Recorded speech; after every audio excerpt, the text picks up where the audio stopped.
Assalamualaikum warahmatullahi wabarakatuh. Selamat pagi anak-anak sekalian. Perkenalkan, nama saya Dewi Septi Lestari.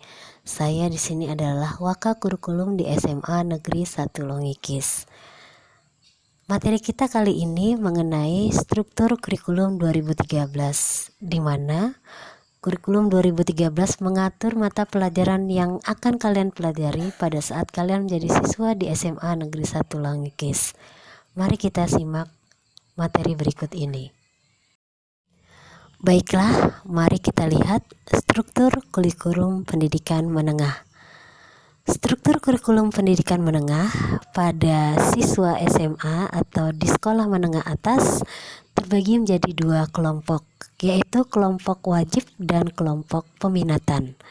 Kelompok wajib terbagi menjadi dua kelompok, yaitu kelompok A dengan mata pelajaran pendidikan agama dan budi pekerti, pendidikan Pancasila dan kewarganegaraan, bahasa Indonesia, matematika, sejarah Indonesia, dan bahasa Inggris. Sementara di kelompok B terdiri dari pelajaran seni budaya termasuk muatan lokal, kemudian prakarya dan kewirausahaan juga termasuk muatan lokal, dan pendidikan jasmani, olahraga, dan kesehatan juga termasuk muatan lokal.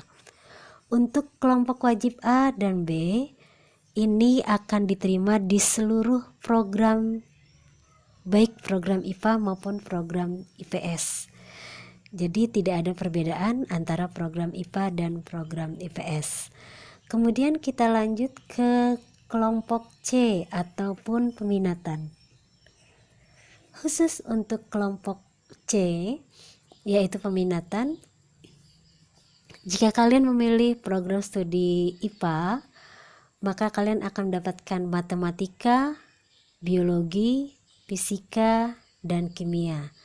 Sementara jika kalian memilih program IPS, maka kalian akan mendapatkan pelajaran geografi, sejarah, sosiologi dan antropologi, serta ekonomi.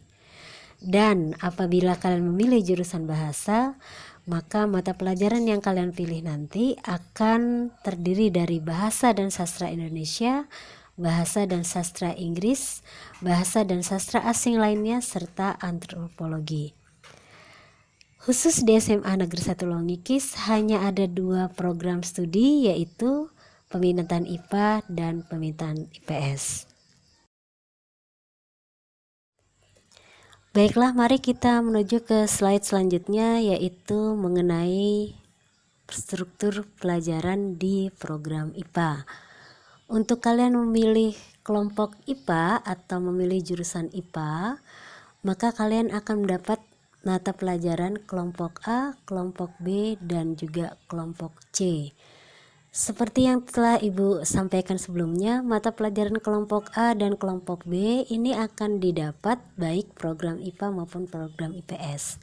Perbedaannya adalah di kelompok C, di mana untuk jurusan IPA, mata pelajaran yang akan didapat adalah matematika, biologi, fisika, dan kimia. Kemudian khusus untuk kelas 10, ada mata pelajaran lintas minat, yaitu nanti kalian akan mendapatkan dua mata pelajaran lintas minat. Ibu ambil contoh di sini lintas minat ekonomi dan sastra Inggris misalnya.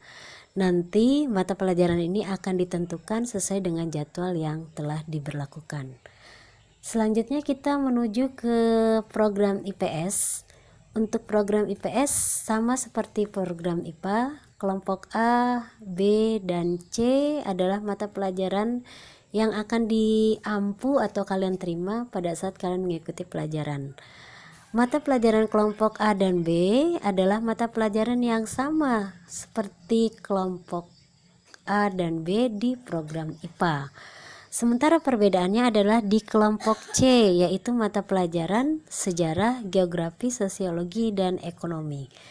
Jadi bisa disimpulkan bahwa kelompok C ini adalah mata pelajaran jurusan yang diberikan sesuai dengan program yang kalian ambil, apakah kalian memilih program IPA maupun program IPS.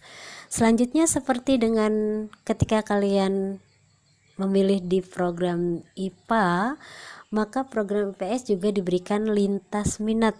Ibu ambil contoh di sini lintas minat yang diberikan, misalnya lintas minat biologi dan sastra Inggris.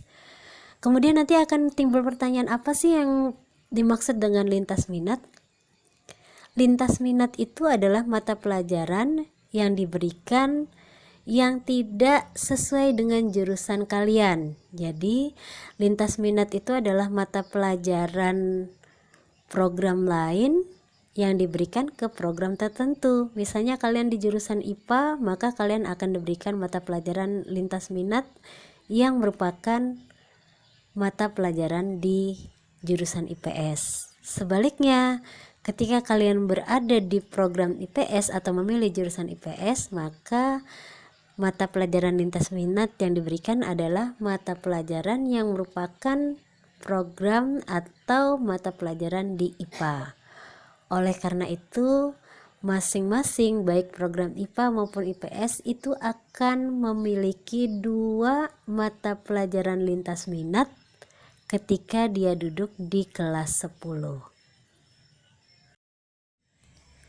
Baik, selanjutnya kita akan membahas mengenai jumlah jam tatap muka dalam 1 minggu, yang terdiri dari kelompok mata pelajaran wajib A dan B. Jumlah jam tatap mukanya 24 jam pelajaran per minggu. Kemudian untuk kelompok peminatan dengan pilihan sebanyak 18 jam pelajaran untuk kelas 10, 20 jam pelajaran untuk kelas 11, dan 20 jam pelajaran untuk kelas 12.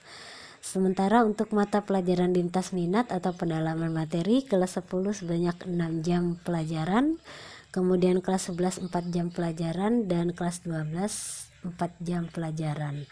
Atau dapat disimpulkan pada slide berikutnya adalah jumlah jam tatap muka per minggu khusus untuk kelas 10 adalah 42 jam pelajaran.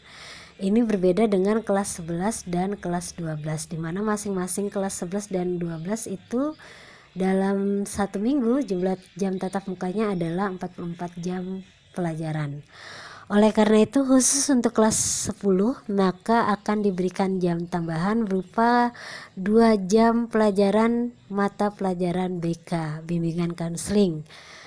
Ini sangat penting sekali karena bimbingan konseling ini akan diperlukan untuk siswa kelas 10 karena mereka baru saja memasuki ke jenjang sekolah menengah atas, di mana kalian masih memerlukan banyak adaptasi. Yang terakhir adalah ketika kalian memasuki jenjang SMA, maka perlu adanya perubahan diri. Yang penting dan perlu diingat, perubahan diri memerlukan perjuangan, bukan dengan sekedar duduk diam. Berjuanglah demi perubahan diri dan kuatkan keinginan kita. Beri ruang pada perubahan. Jadi anak-anak, jika kalian mulai dari sekarang tidak berusaha untuk merubah diri, maka kalian tidak akan menjadi apa-apa. Oleh karena itu, mari perbaiki diri dengan memberikan waktu untuk merubah diri menjadi lebih baik. Terima kasih. Assalamualaikum warahmatullahi wabarakatuh.